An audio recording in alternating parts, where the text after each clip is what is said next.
జనసైనికుడు సాయినాయుడు చేపట్టిన చర్దం సైకిల్ యాత్రను డీసీసీబీ తుమ్మల రామస్వామి జెండా ఊపి ప్రారంభించారు. సామర్లకోట పట్టణంలో స్థానిక ప్రసన్నాంజనేయ ఆలయం వద్ద సామర్లకోట పట్టణానికి చెందిన యువ నాయకుడు సాయినాయుడు చేపట్టిన విహారయాత్ర నేపాల్, భూటాన్, చార్దం వంటి ప్రదేశాలకు సైకిల్పై యాత్ర చేసే కార్యక్రమానికి ఆయన ముఖ్య అతిథిగా పాల్గొని జెండా ఊపి ప్రారంభించారు. ఈ సందర్భంగా డీసీసీబీ చైర్మన్ తుమ్మల రామస్వామి బాబు మాట్లాడుతూ ఎస్ఎంఏ మరియు డిఎండి వ్యాధిపై అవగాహనకు చేపట్టేందుకు సైకిల్ యాత్రను చేయడం గొప్ప విషయమని పేర్కొన్నారు.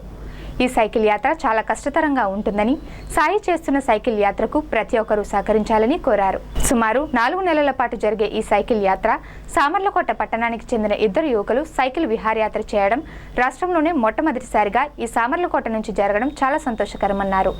ఈ కార్యక్రమంలో జనసేన పార్టీ పెద్దాపురం నియోజకవర్గం సమన్వయకర్త మంచం సాయిబాబు, మడగల శ్యామ్ కుమార్, షేక్ సూరజ్, దేవగురు చంద్రశేఖర్, రాజల శ్రీను, పన్నీరు వెంకటేశ్వరరావు, జనసేన నాయకులు, కార్యకర్తలు తదితరులు పాల్గొన్నారు.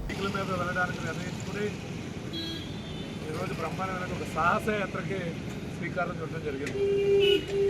ముఖ్యంగా సాయినాయుడు అనేటువంటి యువకుడు జనసేన పార్టీకి సంబంధించినటువంటి జన సైనికుడు, అలాగే గత మున్సిపల్ ఎన్నికల్లో కూడా వార్డ్ కౌన్సిలర్గా కూడా పోటీ చేయడం జరిగింది.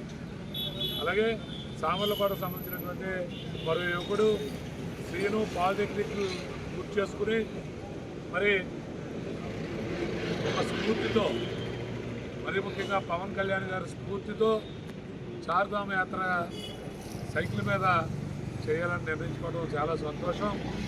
ఏదేమైనా యువకులు మరి కొంతమంది యువకులకు స్ఫూర్తిగా నిలవడానికి ఈ కార్యక్రమం తీసుకున్నారు. సుమారు ఇది సైకిల్ యాత్ర అనేటువంటిది మరి నాకు తెలుసుండగా మన ఏరియాలో ఎవరు కూడా ఇంత దూరమైనటువంటి సైకిల్ యాత్ర చేయడం ఇదే మొట్టమొదటిసారి. ఏమైనా యాత్ర విజయవంతంగా శుభవంతమై తిరిగి క్షేమంగా మళ్ళీ సమర్పణ చేరుకోవాలని మనస్ఫూర్తిగా కోరుకుంటున్నాను.